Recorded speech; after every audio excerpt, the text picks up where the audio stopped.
ગુજરાત રાજ્યના માનનીય નાયબ મુખ્યમંત્રી શ્રી હર્ષભાઈ સંઘવીના દ્વારા સાયબર અપરાધીઓ જે મ્યુલ એકાઉન્ટનો યુઝ કરે છે તેમના વિરુદ્ધ એક ડ્રાઈવ જેને કીધું છે operation mule account hunt launch કરવાનું સૂચન કરવામાં આવેલ હતું. આ મ્યુલ એકાઉન્ટ બેન્કિંગ અને સાયબર ક્રાઇમમાં એક એવું એકાઉન્ટ છે કે જેમાં વ્યક્તિ પોતાના એકાઉન્ટનો ઉપયોગ સાયબર અપરાધીઓને ગેરકાયદેસર નાણાં ટ્રાન્સફર કરવા માટે આપે છે અને સાયબર અપરાધીઓ સામાન્ય રીતે આ મ્યુલ એકાઉન્ટનો ઉપયોગ ઓનલાઈન ફ્રોડ છે, મની લોન્ડરિંગ વગેરેમાં એનો યુઝ કરતા હોય છે. આ ઉપરાંત દેશ વિરોધી પ્રવૃત્તિઓમાં પણ આ એકાઉન્ટનો યુઝ થઈ શકે એ નકારી શકાય નહીં.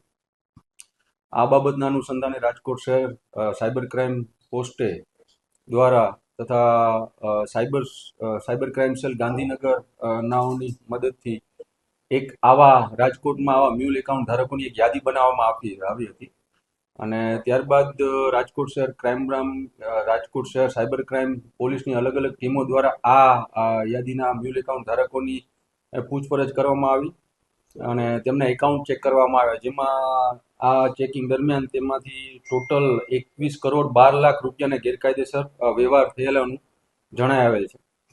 આ ડ્રાઈવ દરમિયાન અત્યાર સુધીમાં ટોટલ 6 ફરિયાદ દાખલ કરવામાં આવેલ છે, જેમાં 17 આરોપીઓ સામેલ છે.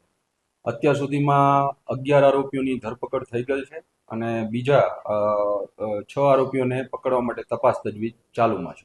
મેં આપને અગાઉ કીધું એમ જ કે સાયબર ક્રાઇમમાં મ્યુલ એકાઉન્ટ એક એવું એકાઉન્ટ છે કે જેનો ઉપયોગ આ સાયબર અપરાધીઓ આવા ઓનલાઈન ફ્રોડ છે, મની લોન્ડરિંગમાં ઉપયોગ કરતા હોય છે અને આ મ્યુલ એકાઉન્ટ ધારકોને અલગ અલગ ભાવમાં આવી રીતે ભાડે આપે, જેનો 5,000 રૂપિયા છે, 10,000 રૂપિયામાં આ લોકો આવી રીતે ભાડે આપતા. મ્યુલ એકાઉન્ટ ધારકો આવી રીતે જે બેંકમાં ખુલે એવી રીતે કાયદેસરની પ્રોસેસથી જ પોતાના તમામ આઈડીથી ખોલતા. પછી જ્યારે આ પોતાનું એકાઉન્ટ એક રીતે વેચે છે પોતાનું 5,000 થી 10,000 રૂપિયામાં એકાઉન્ટ. આ ઉપર તેમની પાસેથી તેમના એટીએમ કાર્ડ છે, ચેકબુક છે, એ તમામ આ સાયબર અપરાધીઓ લઈ લેતા હોય છે.